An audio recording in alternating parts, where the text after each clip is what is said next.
Okay, so does everybody have the review sheet? Hoping that everybody's got that. Okay, and hopefully you've been looking at it. No, I left all my papers that I had. Maybe I have one I forgot. Okay, well, I'll give this to you later because we might go over some of it today. Okay, so remember that the final exam is Wednesday, 1 to 3, and you need to bring your lab notebook. So what I will do is I will grade your lab notebook while you are taking the exam so that I can make sure that we get it correct, right? So that there's not things missing that you maybe have in another place, in another location. So just make sure that you do that. You bring your lab notebook. Okay, so the last thing that we're going to be talking about today is reproduction. And we talked about the male reproductive structures. And so we almost finished, right? But I wanted to point out that one structure that we didn't talk about was the urethra. So the urethra is also part of the urinary system, and the urethra functions to transport not only urine from the bladder to the outside of the body, but also functions to transport the ejaculate. So you can write under male reproductive structures, the urethra. So this is a common duct for the transport of sperm and all the things that are added to the sperm via the seminal vesicles in the prostate gland and the urine. Excuse me, urine and sperm. There we go. Okay. So if I was to have this diagram on the final exam and I pointed to this structure right here, this would be the urethra. And the urethra travels through this spongy erectile tissue. So one of the things that's different about humans is that they do not have a bone in the penis. Lots of other animals do. In fact, the vast majority of mammals do have a bone, and it is sometimes referred to as a baculum. So a baculum is a bone in the penis of most animals, of most mammals. Okay, it's not in humans. So for example, whales have baculums, dogs have baculums, beavers have baculums, right? And it's kind of interesting because one of the ways that they sometimes identify individual species of rodents, for example, is by looking at the structure of the baculum. Okay, so that is not present in humans, and so we simply rely upon the erectile tissue to fill with blood in order for the erection to be produced. Okay. So we're going to then talk about the female reproductive system. Okay, and so in males and females, we have gonads, and the gonads become the ovaries in the females. But one of the really interesting things about the female reproductive system is that the ovaries are not connected directly to the ducts. And this is because when during embryonic development occurs, we actually can become either male or female early on. And there's two sets of ducts. And so if you become a female, one duct develops and the other duct goes away, and vice versa if you become a male. And so the one that allows you to become a female is a little bit further away from the one that will become the vas deferens in the male, or excuse me, in the female. So we have the oviduct, and this is sometimes referred to as the fallopian tubes. Right? And these are actually different embryologically than the vas deferens, and they do not directly connect to the ovaries.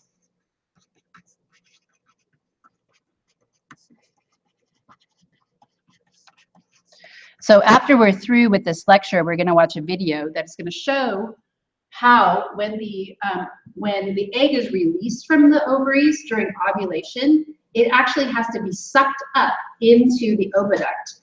And sometimes the eggs do not get sucked up properly, and then they kind of can float around in the body cavity and just kind of be lost inside the body cavity.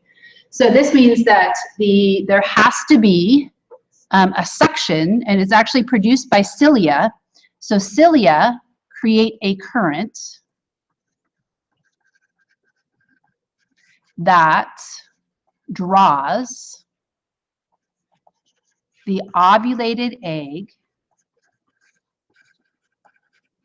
into the oviduct.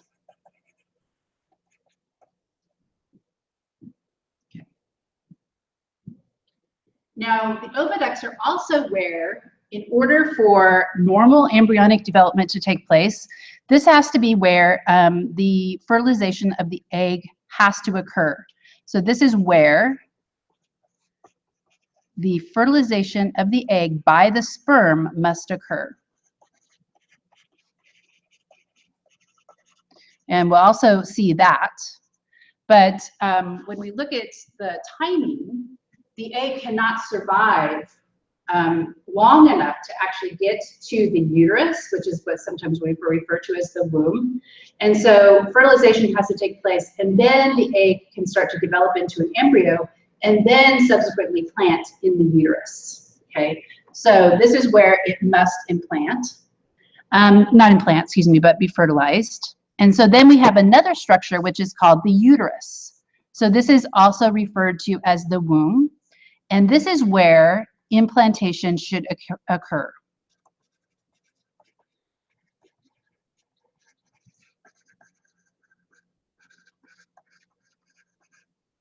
Okay.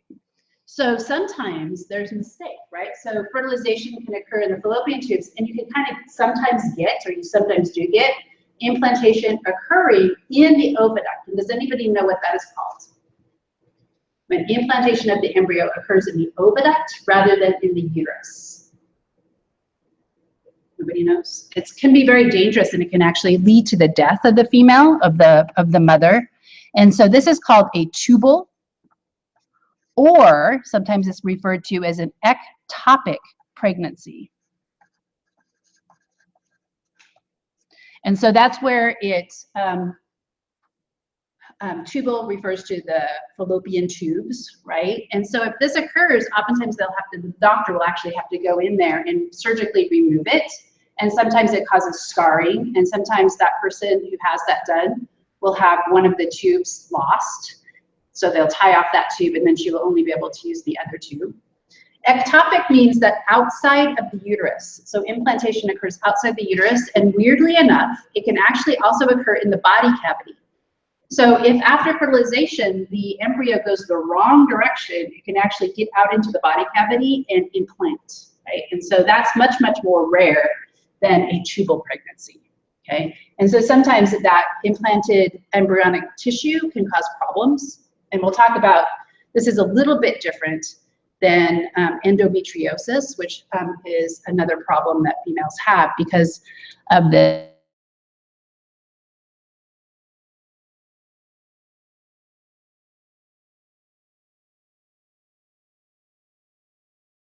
Okay, so we also have a structure called the cervix, and the cervix separates the vagina from the uterus. And so this is actually a barrier. And one of the really interesting things is that the cervix actually is a barrier to sperm unless ovulation is occurring. So if ovulation is occurring, then the mucus that covers the cervix normally will actually get thin, and then the sperm can actually sneak through the cervix. The cervix is not only just a barrier for the baby not coming out, but also it's a barrier for sperm to get up unless the female is ready to get pregnant. And so you sometimes hear about dilation during labor, right? And so this is the cervix. So the cervix has to thin, and then it has to get wider. And this is the beginning of the birth canal. So the baby comes out through the cervix, okay? Then we have the vagina, which receives the penis during copulation.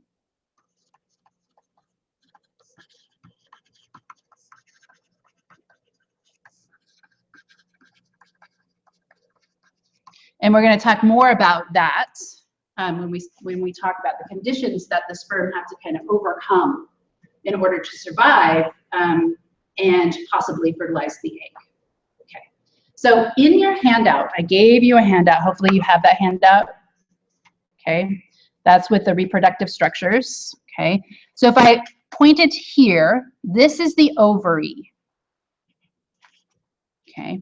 Notice that there's these finger-like projections, and that's where the cilia are. And so they suck the ovulated egg up into the oviduct.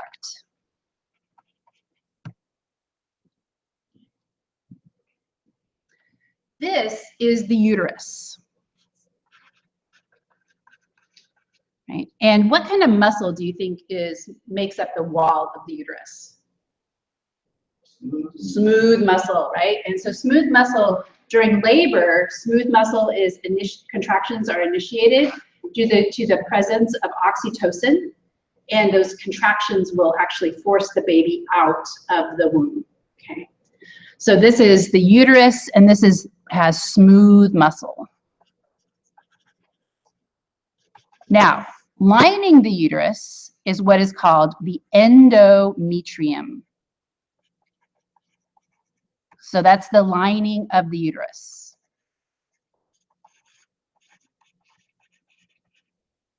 Okay. And so we're going to talk about, when we talk about the reproductive cycle of a female, we'll talk about the endometrium getting thicker at certain points and then sloughing off during menstruation, for example, at another point in the reproductive cycle. Okay. So this is here, this is my cervix. This is the vagina. And I want to point out here that the urethra has a separate opening. So in human females and in mammals, there is not a common opening to the urinary and the reproductive system. So we have a separate opening right here where urine comes out. So what do you think this structure right here is? That's the bladder. Okay. And then this would be the anus. And so that's the digestive way. So we have 3 openings right here in the female. We also have a vestibule gland, and this looks to be like what in the male. So if you look at the male's structure, what do you think that is? Which gland do you think that is? Nope, the bulbal urethral gland, right? And so those are actually the same embryonically. And so this just functions to lubricate the opening to the vagina during intercourse. Okay, so that's the same kind of homologous to the bulbal urethral gland. And then right here we have, this is the clitoris. And in mammals where there is a baculum, so if there's a bone in the penis in a particular species, there's also a bone in the clitoris. It's kind of interesting. So they call it an os clitoris, a bony structure in the clitoris. And this is where we have erectile tissue. Now, interestingly, in our diagrams, when we show the clitoris, it looks tiny compared to the male's erectile tissue because they do not show you the internal part of the erectile tissue. So there's a kind of a push to redraw these diagrams so they can actually see the extent of the erectile tissues in females. And so I have to go, oops, that's it. So if we look at the female versus the male, right, this is the clitoris, but inside and even surrounding the urethra is erectile tissue. So the clitoris is only just a small part of the erectile tissue in females.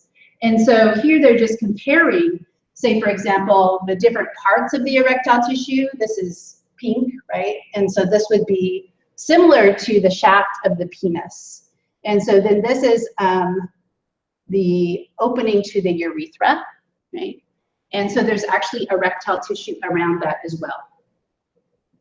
Okay, so the clitoris is actually much bigger than they draw it in textbooks. Okay, so let's look at the external genitalia of males and females. And remember that homologous means that they are the same, right? So homologous, right? And so this means that they have the same, in this case, embryonic origin.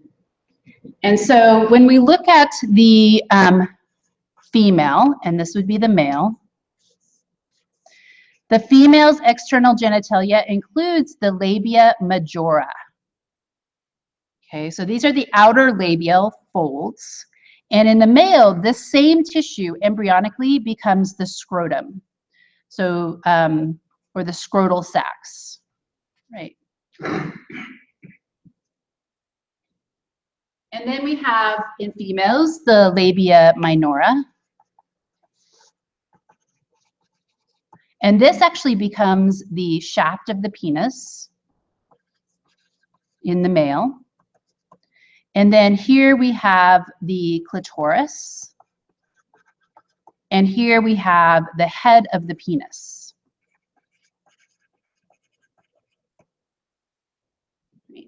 And interestingly, both the clitoris and the head of the penis have tissue that covers them over normally.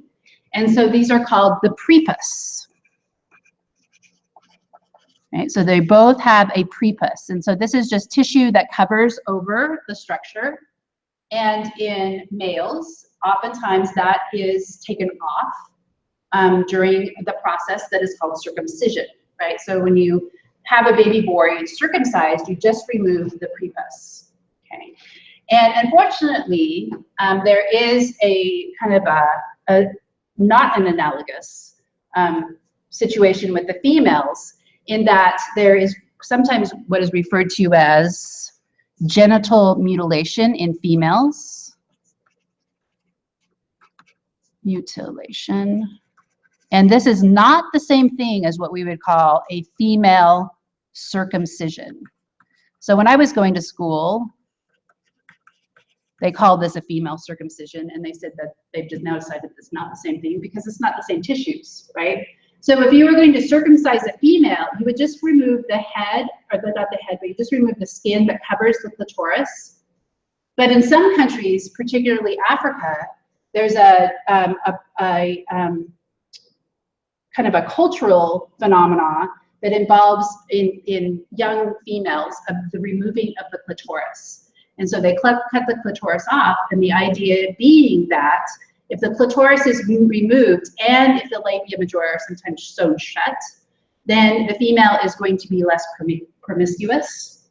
And so this has kind of become a big deal in the United States, as people have decided that they are going to seek asylum from the countries in Africa where this is currently done.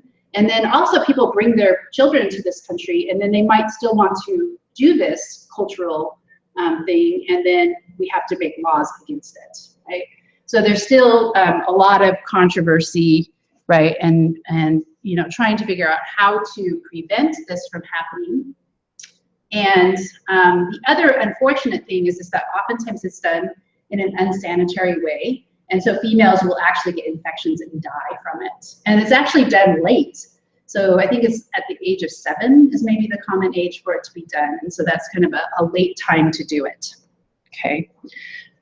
Okay, so if we look at the structures, and you don't need to know these, and I didn't give you the images of them, but I just thought it would be easier to see if you actually saw the structures. So notice that there is actually a line. So we actually start off, or a male would actually start off with these folds of tissue, and then as they develop, those folds of tissue fuse, and you can actually see that fusion line in the male anatomy. Okay, and then if you compare this to females, right, it's just that because of the presence or lack thereof of testosterone, if we don't have testosterone, then the tissues do not fuse, right? And we get the female version, okay? So this actually is due to the presence of testosterone. So the male genital development is due to the presence of testosterone.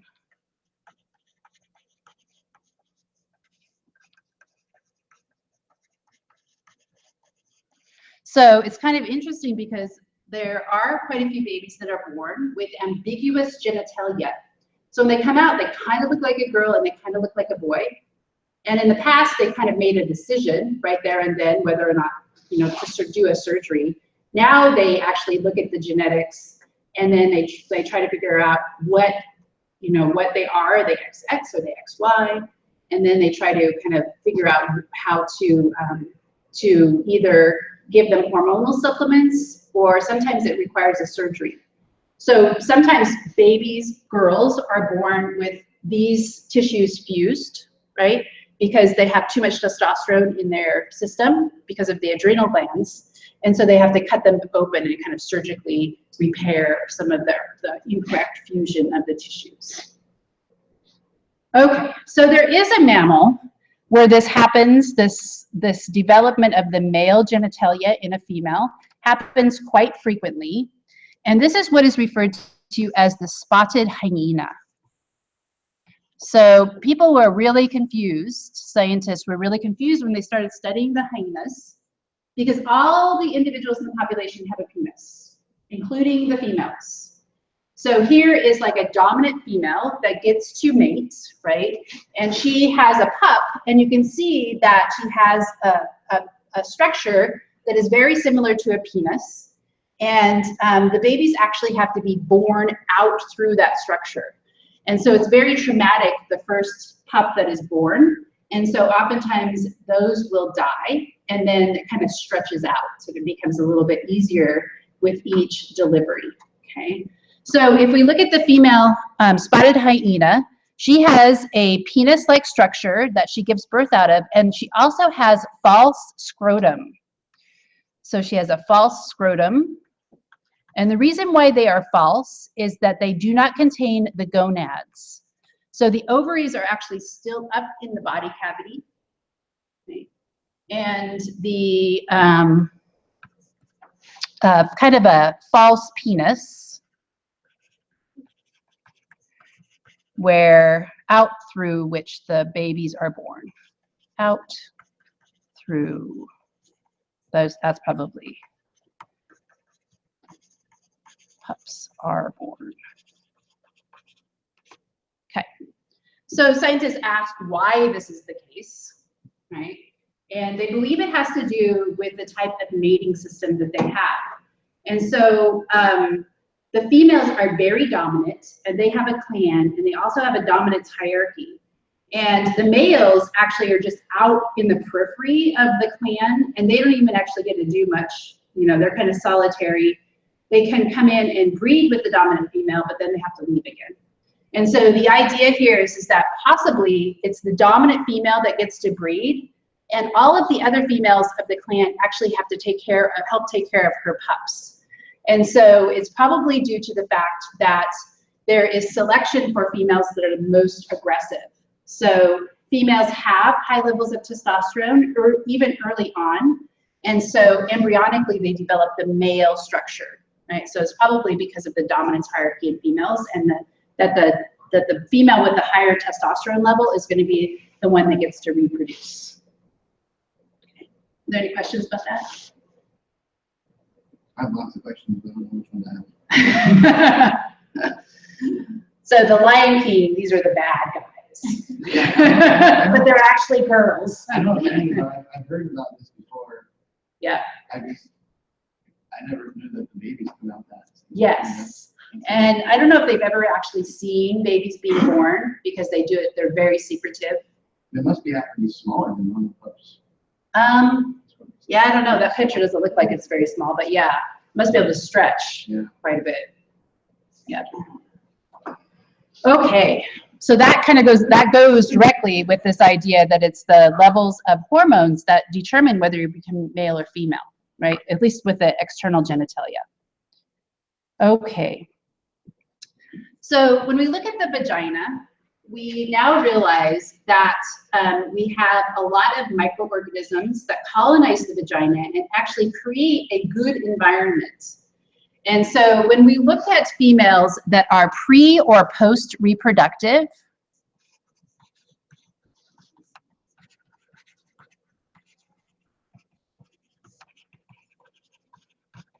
we can specifically look at the pH. And so they tend to have a neutral or basic pH.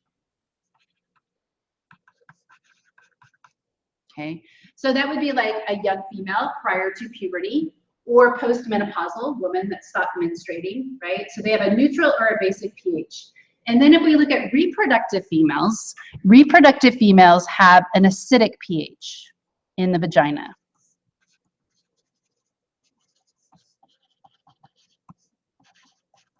Which means that they have lots of hydrogen ions, right? So when we look at this, it actually has to do with the presence of symbiotic bacteria that are called lactobacilli.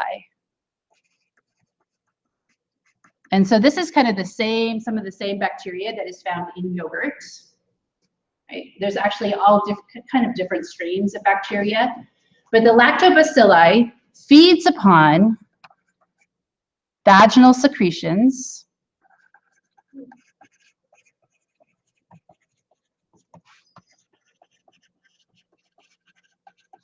and produces lactic acid.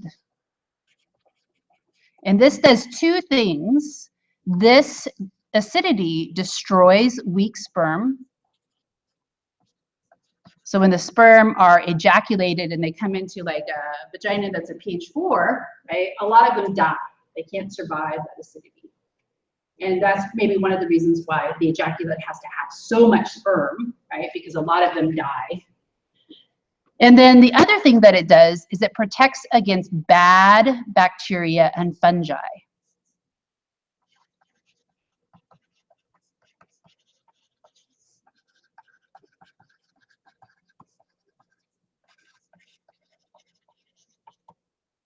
Okay. So if you're a female, you know that if you go on antibiotics, especially if you're a reproductive female, you know if you go on antibiotics, you will then subsequently really be at a great risk of getting a yeast infection, right? So sometimes it used to be that like the doctor would give you antibiotics and then he would give you a fungicide just because he knew that this was probably going to happen. And so what happens is if when you take your antibiotic, it even kills the good bacteria in the vagina.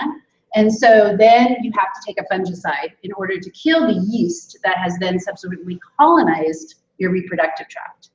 Now, the other thing is that urinary tract infections are more common in females because their urethra is much smaller or shorter than the male. So if you think about the male's urethra, it kind of is away from the opening to the digestive system, but the female's urethra is really quite close, right? And so you can get bad bacteria from the anus, for example, getting into the vagina and causing bad bacterial infections. And so then you get a urinary tract infection, okay? But this good bacteria, right, is what protects most females from this. And so sometimes people argue that you can use probiotics, and I think we've talked about the importance of probiotics in terms of like the digestive system. But the probiotics contain live yeast, and so that would be like yogurt, right? And also you might have heard of acidophilus. Acidophilus has been around a long time. So what this means is this acid-loving bacteria, right? And these are things that you can buy over the counter, and these will help to, if you're a female and you've destroyed your good bacteria, it's always important to recolonize, right? You want the good bacteria to get back in. So after you've been on antibiotics, you want to take, right, the probiotics in order to recolonize. Okay. Okay, so we're going to talk about, the next thing we're going to talk about is spermatogenesis, or the formation of sperm, and then we're going to compare it to oogenesis. Okay. So does anybody know or remember from last quarter, if you were in last quarter, what is the type of cell reproduction that occurs to produce sperm? What type of cell reproduction? Meiosis. Excellent. Okay. So in spermatogenesis, we have a cell, right? And then it undergoes one division, and then another division, right? And then these develop into sperm. Right. Oops, I didn't do that right. There's 4 of them. Sorry. Okay. So I'm just drawing one sperm here, and I'm going to label it. But all of them, so for one haploid cell, right, we could get 4 sperm developing. And the sperm is really interesting because they are actually shedding their cytoplasm, so they actually become smaller here. This is what is referred to as the head, and this contains the nucleus of the sperm. Then we have the midpiece, and it contains mitochondria. And what do mitochondria do? Powerhouse, right? So they feed upon the fructose, produce ATP, right? And then we have the flagellum.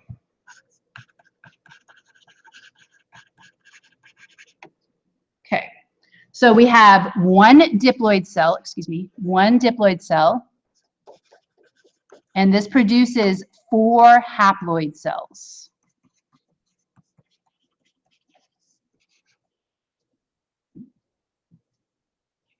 Where does this occur? Does anybody remember? Where in the male's reproductive system does spermatogenesis occur?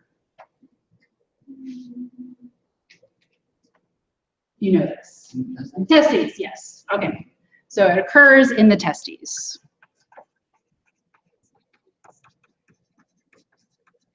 Okay. So they produce many small gametes, whereas the female, I'm just going to skip through this,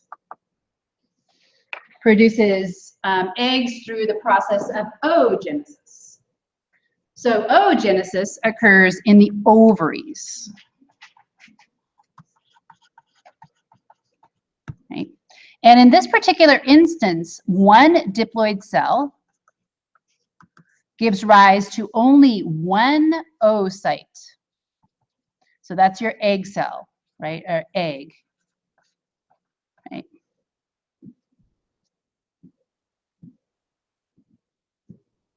And so what the reason why this occurs is that the oocytes have to be large, right? And so we get what is called unequal cytokinesis.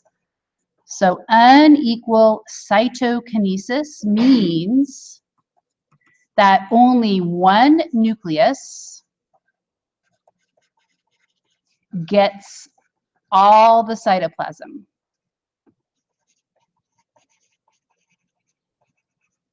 Okay, so if I were to draw this, I have my diploid cell in my ovary, and it's going to start to develop in a follicle in the ovary, and it's going to divide, and one nucleus is going to get no cytoplasm, and then the other nucleus is going to get all the cytoplasm. Okay. Does anybody know what this nucleus that gets no cytoplasm is called? It has a name. It is called a polar body. And the reason why it's called a polar body is that it kind of like sticks onto the egg. And when you watch the video, you'll see that this will be the polar body, and it's off to one side, right, of the big oocyte. And then when this cell divides again, one nucleus gets all of the cytoplasm, and then we can get the development of a second polar body. Should make it smaller. Second polar body. Okay. So these polar bodies just are discarded, right? They're not used for anything. Okay. And so this is just a mechanism by which we get big gametes, right? If it's divided equally, then the egg cells at the end would be 1/4 of the size of the diploid cell. But in this instance, they're approximately the same size, right? So big gametes are important because early on during embryonic development, that's where the nutrients are that allows for cell division to occur prior to implantation in the uterus. Okay, so this is unequal cytokinesis. Okay, so the last thing we're going to talk about today is the reproductive cycles that females go through. And this is actually your last essay question.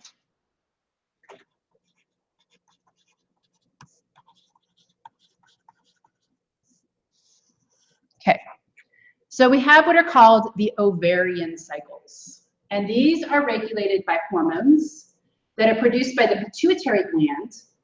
And the ovarian cycles in females have to correspond directly with what is happening in the uterus, because the egg, when it's ovulated and then subsequently fertilized, has to find it in the place in the uterus at a certain time when it can develop. Okay, so if we look at the ovarian cycles, the first start is what is called the follicular phase. Okay, so this is where the oocyte starts to develop in a follicle.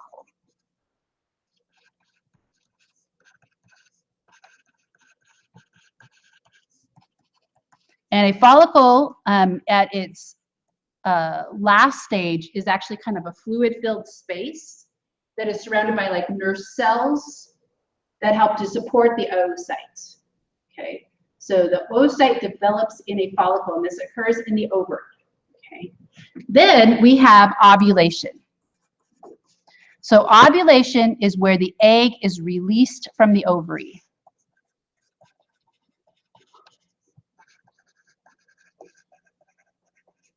And then we have the subsequent phase, which is called the luteal phase. Okay, the luteal phase is where the follicle cells, the leftover follicle cells,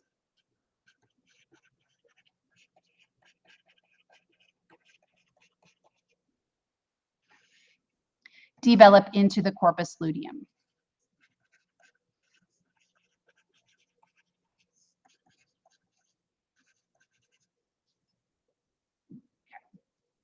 So if we look at the hormones that are being produced in these different stages, the follicle, the developing follicle produces estrogen. So I'm going to put estrogen production right here.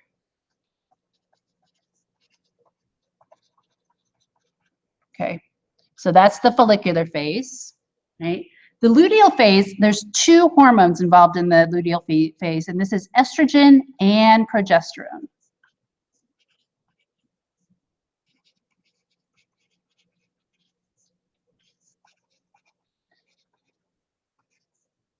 Okay, so that's the luteal phase. Okay, so it's these different relative levels of the hormones that then travel via the circulatory system to the uterus, and they cause what is happening in the uterus to occur. So let's look at the uterine cycle.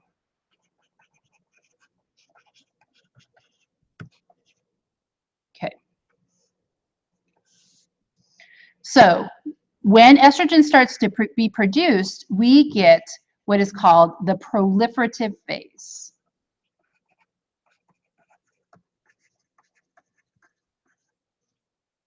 So proliferative means being very productive, right? And so this is where the cells that are lining the uterus reproduce.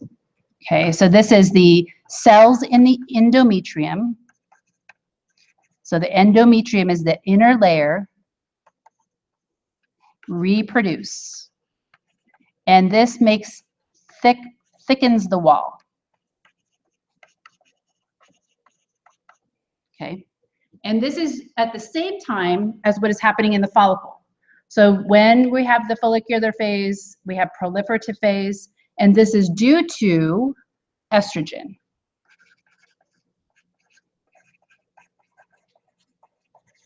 Okay. The next phase is called the secretory phase. And this corresponds to the luteal. Okay, so secretory is due to estrogen and progesterone.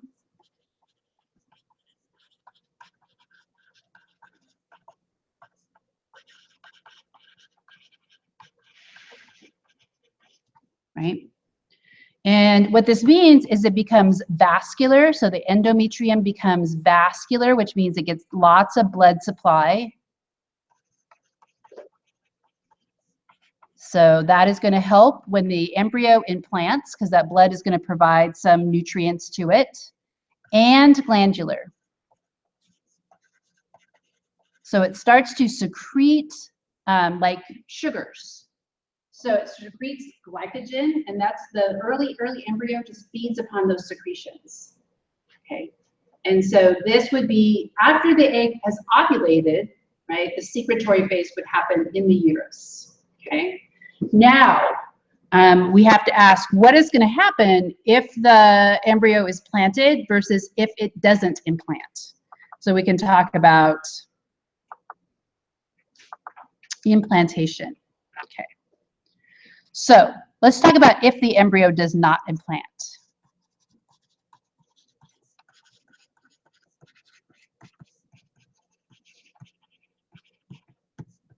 Okay. If the embryo does not implant, the corpus luteum degenerates. That's back in the ovary. Okay. Then estrogen and progesterone levels fall.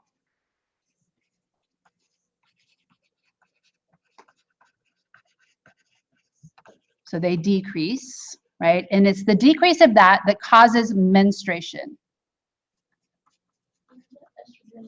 Progesterone decrease.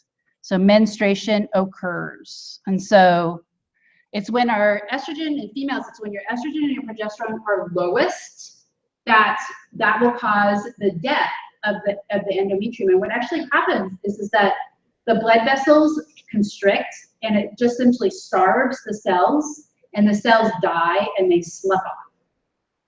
Okay. So that is if it does not implant, menstruation will occur. If it does, so if embryo implants, okay, the corpus luteum is maintained. And this is where it gets really interesting, because it's maintained by hormones produced by a viable embryo. Okay. And so the hormone that's produced by the embryo is called human chorionic gonadotropin, or HCG. So this is human chorionic gonadotropin. Okay, and you probably have seen HCG before.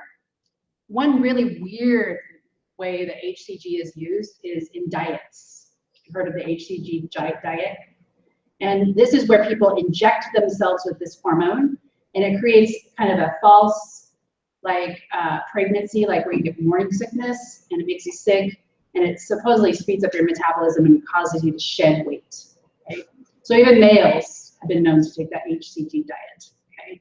This is also the chemical, the hormone that is used in over-the-counter pregnancy tests. And so the embryo produces it in such abundance that it is filtered out by the kidneys and it ends up in the urine. And so that's the chemical they're looking for. Okay. So the really interesting thing about this is if the embryo cannot produce enough HCG, so if not enough HCG is produced,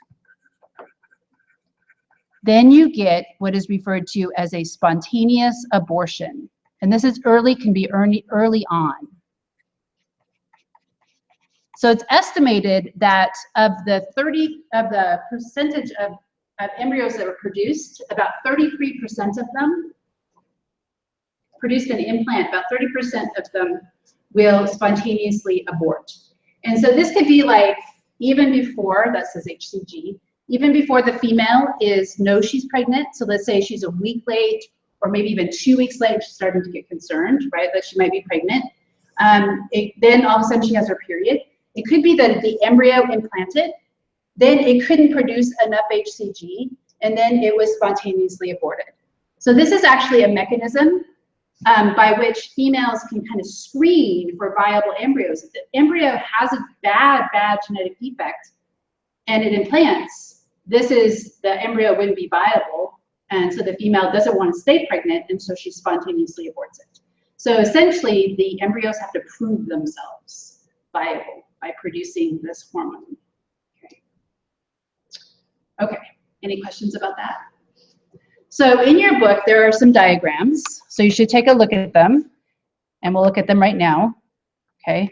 So this is the follicular phase, right? The follicle is released, we call that ovulation, and then the corpus luteum forms, and then it will start to degenerate. And you'll notice here, as the follicles start to grow, we get the proliferative phase, then it becomes secretory, and if the corpus luteum degenerates, then the endometrium will be sloughed off. And we didn't talk about FSH and LH, so the only parts that you need to pay particular attention to are the estrogen and progesterone. So notice that estrogen levels increase, right, as the follicle develops, and then the peak of estrogen causes ovulation to occur. And then in this luteal phase, which corresponds with the secretory phase, we have high levels of estrogen and progesterone. Okay, so the reason why these have to be tightly coordinated is you don't want to end up with an embryo in the uterus and there's no place to implant, right? The lining isn't thick enough to support it. Okay. So that was actually the answer to your last question, your last essay question. Okay, so if we look at in your book as well, okay, this is a follicle, right? It has developed. This is ovulation, right? So they've released the oocyte, and then we get fertilization. They're showing it right here in the fallopian tube or the oviduct, right? And then the cell starts to develop. So the embryo, the cells undergo a type of cell division called mitosis, where identical cells are produced. And then we get implantation around day 8 or 9. And the embryo actually releases digestive enzymes. And it digests its way into the lining of the uterus. And then there's a little bubble. It's kind of like a little cyst forms over it. And then we get the development of the placenta. So remember, we talked about placental animals and placental mammals, right? And so here you can see the umbilical cord, which is fetal in origin, carries blood out to the placenta, and then the placenta actually has part maternal circulation, and then you get the kind of the exchange of oxygen and nutrients from the maternal circulation to the fetal circulation. And we're going to watch a video that talks about that. And specifically, if we look at this placenta in a little bit more detail, you can see the maternal arteries carrying oxygenated and nutrient-rich blood. And these are called the chorionic villi. And these are part of the fetal circulatory system. And then you get the exchange of the nutrients. Okay. Yeah. How long is the umbilical cord? Oh, that's a good question. It's as long, it's pretty long because it actually, they have to cut it. So it comes out. So when the baby's born, the umbilical cord is still attached, right? And then you actually, they cut it, and then you actually, they make you actually keep the contractions coming, and sometimes they'll massage the belly in order, because you also have to give birth to the placenta. Right, so the placenta's got to come out next. The afterbirth. Yes, that's the afterbirth. Okay, so we are going to watch a 20-minute video. So no more lecture material, that was it. That kind of summarizes that information that we just talked about.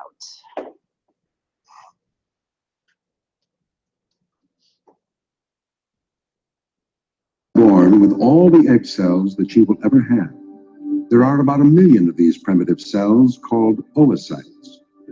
By puberty, this amount is reduced to 400,000. Over the course of the fertile years, only 400 eggs will grow to maturity. 400 chances to make a baby. Here, with the addition of a ring of supportive nurse cells, an oocyte has developed into a follicle. Several follicles are created each month, but only one continues to develop into a mature egg. Every oocyte and every sperm carries the unique combination of genes that make up our inherited characteristics. Here, the egg is collecting all of its genes in a little sac. The sac is then broken down and dissolved. The gene pool divides in half, and one part is pushed out of the egg. So this is the Out polar of body. 46 chromosomes, 23 are left, the mother's share of a child's biological inheritance. The eggs are held in the woman's ovaries, the almond-shaped organs connected to the uterus by the fallopian tubes or oviducts. The man's reproductive cells are found inside the 300 feet of coiled passageways within the testicles. At birth, they are immature, lacking tails. Beginning at puberty, the sperm mature at a rate as high as 1,000 a second. The dark blue rods are the 46 chromosomes, the man's genetic identity. But as this primitive sperm divides, two cells are created, each carrying just 23 chromosomes. The sperm now grow tails to help navigate the long trip to the egg. When the 23 chromosomes contained in any one of these sperm combine with the 23 chromosomes of a mature egg, the result will be a new combination of 46, the blueprint for a completely new human being. In the ovary, the monthly process of ovulation is about to begin. First, a single follicle expands like a bubble on the surface of the ovary. The bubble ruptures, and the egg's nurse cells are propelled out, seeming to lay out a protective carpet for the egg. These are the first pictures of ovulation ever photographed.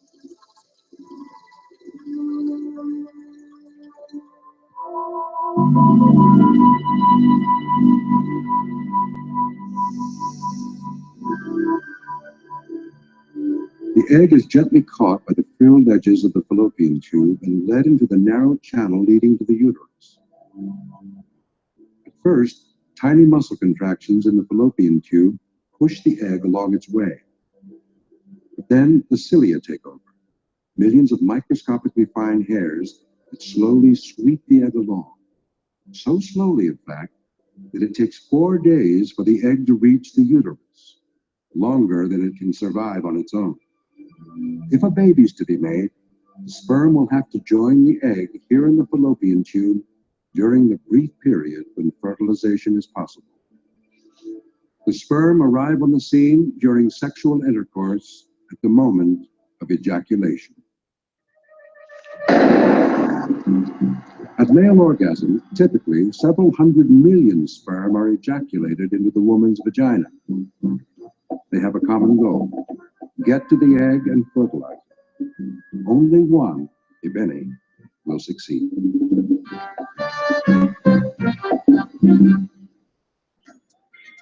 Millions of sperm die at the first pass, destroyed by the vagina's protective acidic environment. The survivors continue up to the cervix, the entry gate to the uterus and egg beyond. If a woman is not ovulating, the secretion barrier of the cervix spells doom for the sperm. There is zero chance of getting past it. Folds in the mucous membrane trap the sperm, and they struggle to escape for up to 3 days before they die.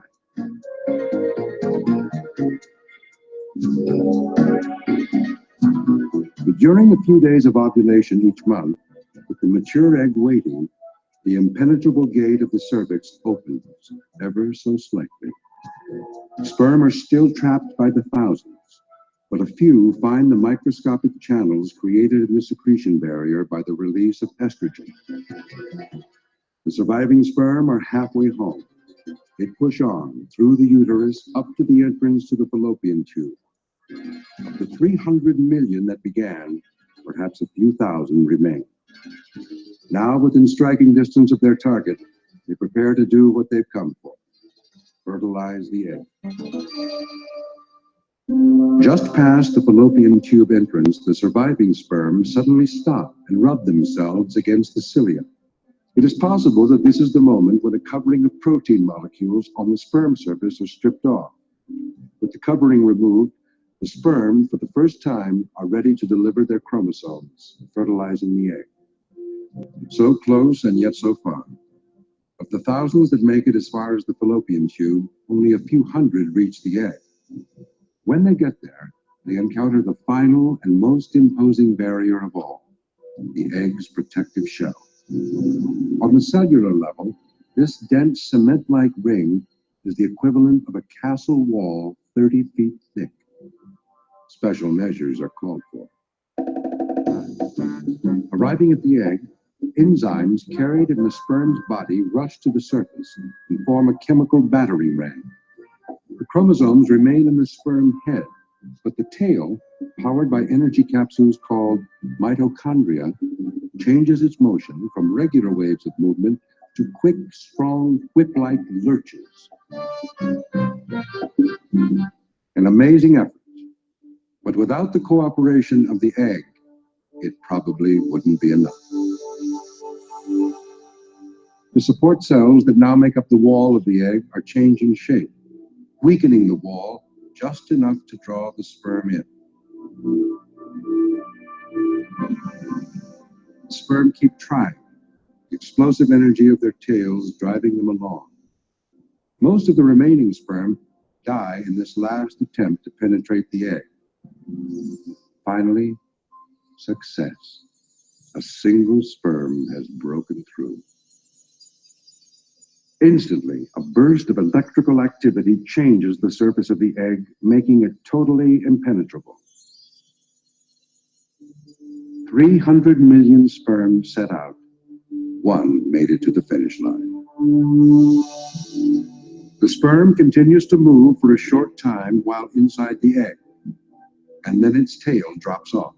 The sperm's head slowly starts to swell until it is 200 times its original size, preparing to combine its genes with those of the egg. The two large, round structures hold the ingredients for a new human being, half the genes from the woman, half from the man. Now, the moment of fertilization. The two pools of genes appear here as the two interlocking circles. They fuse with immense power. United, they dissolve into the egg.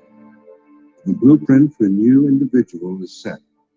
A combination of inherited characteristics unique in all the world has been created.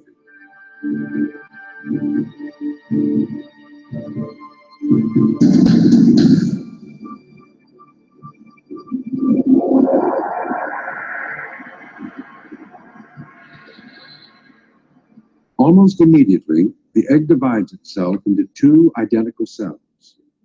These daughter cells are the first of the billions to come that will culminate in the birth of a single new human being, or maybe more.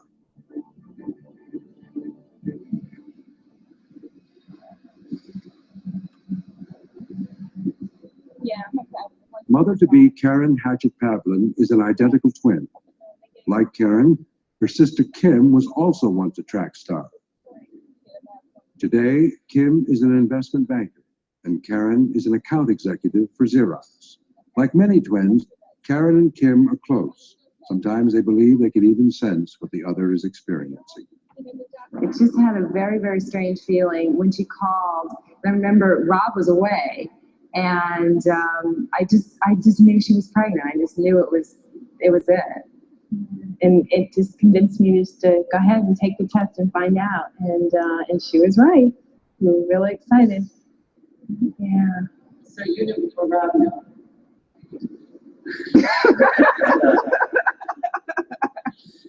She's not supposed to know that. Being twins, we always wondered if Kim was having this baby with my husband, if the baby would look a lot alike, or if they would look like twins, or obviously they would look like brother and sister. Because we're genetically the same. So it's an interesting thing. It's an interesting experiment for maybe not us, but somebody else. Much of who we are as people is determined by our genes: eye color, hair color, looks, even some personality traits. And all of this is set in the first moments of pregnancy, when maternal and paternal genes fuse together.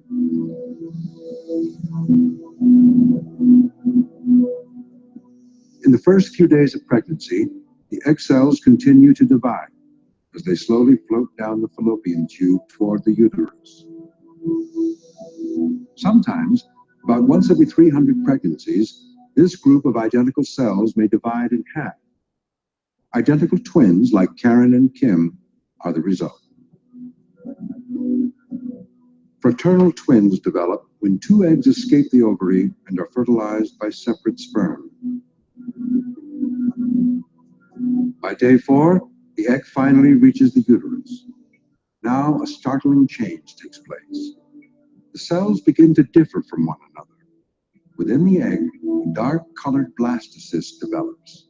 This ball of cells is preparing to leave the egg behind and move on to the next stage of development.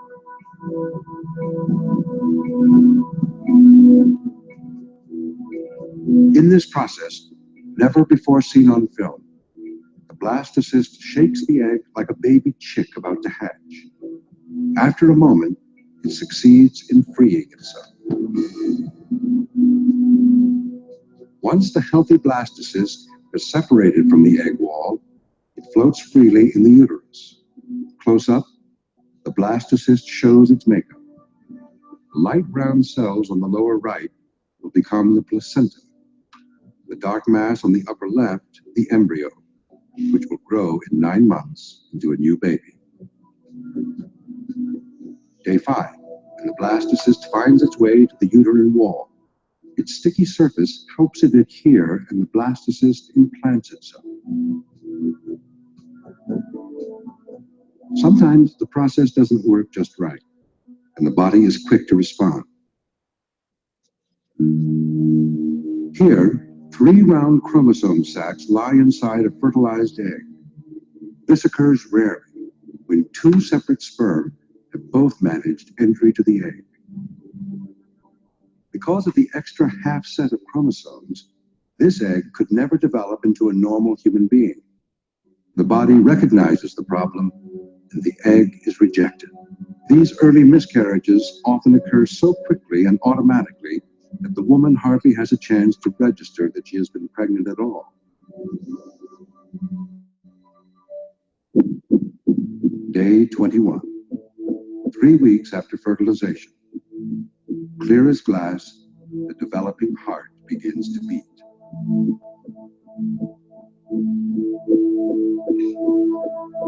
Blood cells appear, running backwards and forwards in newly constructed blood vessels, their thin walls providing the developing tissues with oxygen.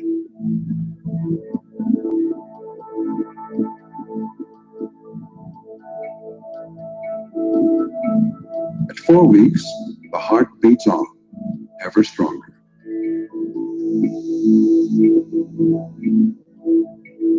The beginnings of a head and face appear.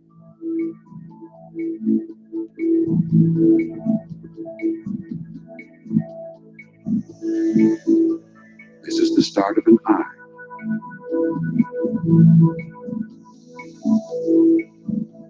The liver takes shape to the left of the heart, the spinal column below. The embryo of almost any animal that has a backbone, from a fish to a tiger to a human being, looks just like this at this early stage of development. But now, in the human embryo, millions of years of evolution are compressed into a few short months.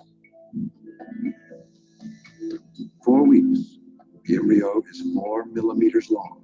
The arms appear as narrow protrusions. This part will grow into a hand.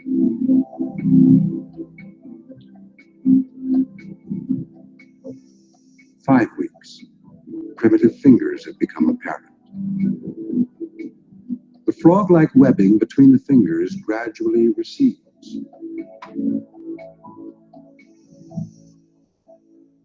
Week 16, Hands and face are clearly recognizable. The fetus floats in the uterus, surrounded by a protective fluid sac. This flexible coil is the umbilical cord. The umbilical cord belongs to the fetus, but it is connected to the placenta, the vital link between fetus and mother. The placenta, firmly rooted to the uterine wall, is made up of an astonishing network of blood vessels. From the early stages of pregnancy, everything the fetus needs to survive and grow passes from the mother to the fetus through the placenta. In this animated view, the mother's blood, carrying nourishment for the fetus, passes through tiny holes into the placenta's many chambers. What look like trees inside so many boxes are really the branched endings of the fetus's umbilical cord, the villi. The mother's blood will stay separate from the fetus. So how is the fetus nourished? A closer look reveals the secret. The surface of the villi is made of a selectively permeable membrane, a strainer. It allows nutrients from the mother in, but keeps her blood out. The nutrients seep through the membrane into the fetus's blood supply. This system protects the fetus from some harmful substances, but cannot keep alcohol, certain drugs, and some viruses from passing through. This view shows what the process looks like inside the body. Mother's blood shooting into the exchange chamber and bathing the villi, dangling down on either side of the screen.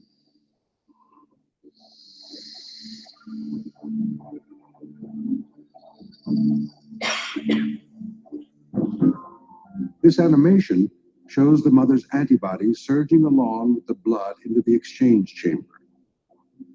For 9 months, the fetus is protected and nourished in this way, and it grows, readying itself for a new life in the world outside the mother.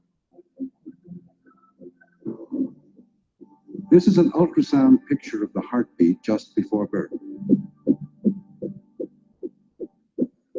Now, 18 hours into labor, the baby's condition is carefully monitored, and Karen's endurance is put to the test.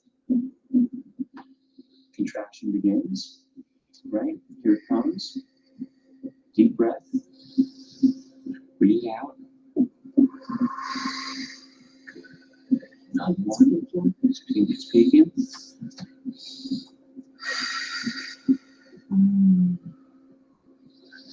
One more, come on. Stay with it.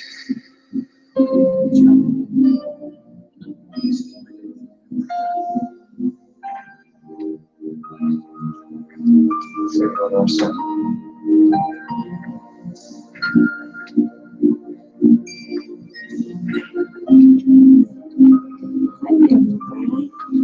Okay, so does anybody remember what is the membrane that encloses the fetus in fluid called?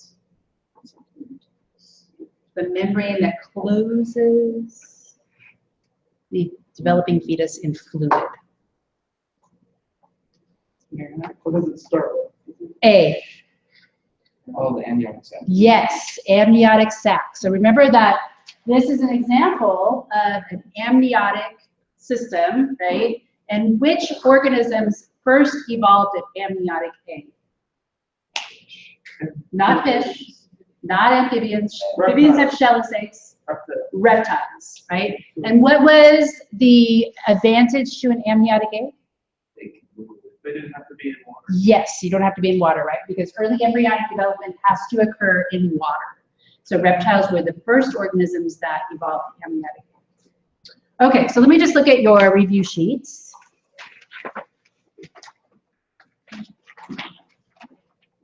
Okay, we did not talk about hormonal control of male reproduction. So that's not on the test. Okay, so we didn't really talk about it too much in females either, the FSH and the LH. So you do not need to know FSH, LH. but you do need to know the estrogen and progesterone and how they, being produced by the ovary, influence the uterus. Okay, so just write, you can ignore hormonal control of male reproduction. Okay, so are there any questions about any of the topics on the review sheet? You would haven't have another review sheet, would you? I have this one. Tyler, you have one at home? Okay. Do you have one at all? I think I'm gonna lost so much. Right? So remember, you want to make sure that you can answer those essay questions because they will appear just like that on the final exam. Okay. So which ones aren't gonna be on it? I don't know. Or you just told like there's Oh. no control there. Oh.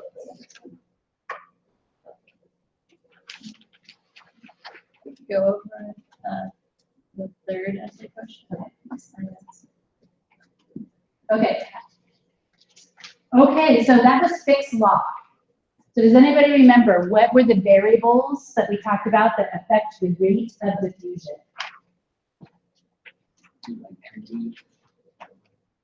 No.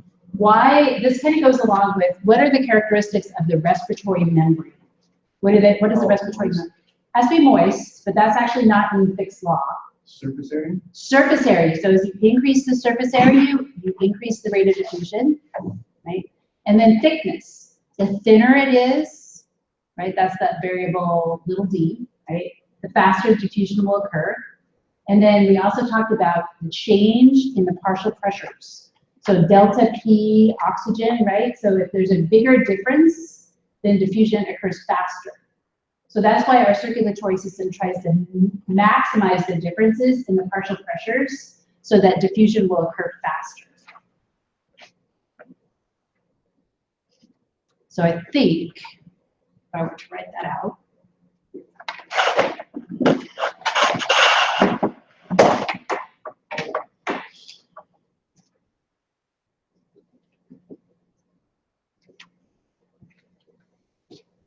D, which is a diffusion constant, you don't have to worry about that.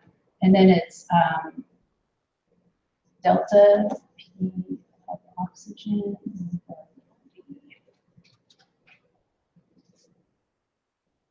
D is the distance, and delta P of oxygen is the differences in the partial pressures of oxygen. You didn't know that for like that. You don't need to know that, but you need to know. So the surface area, difference in the partial pressures, and D is the distance over which the diffusion has to take place. Okay, and then there's another part to that, isn't there?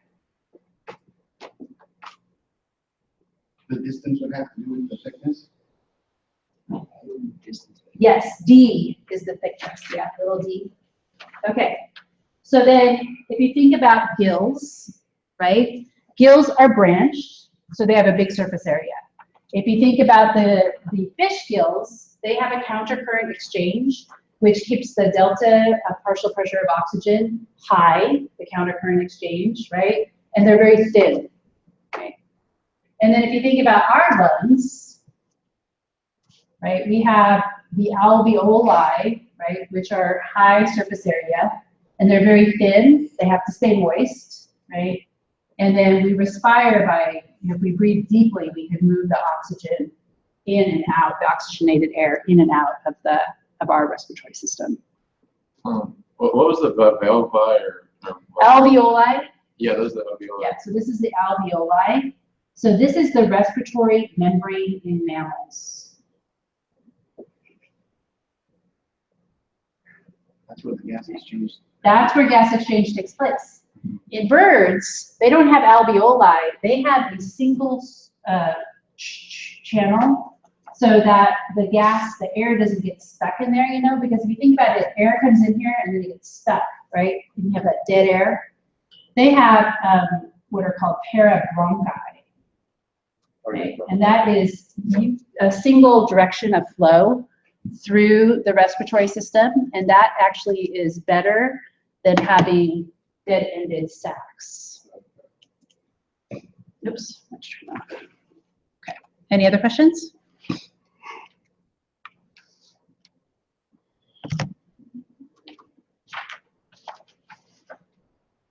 You guys are having a review session right after this? Yeah.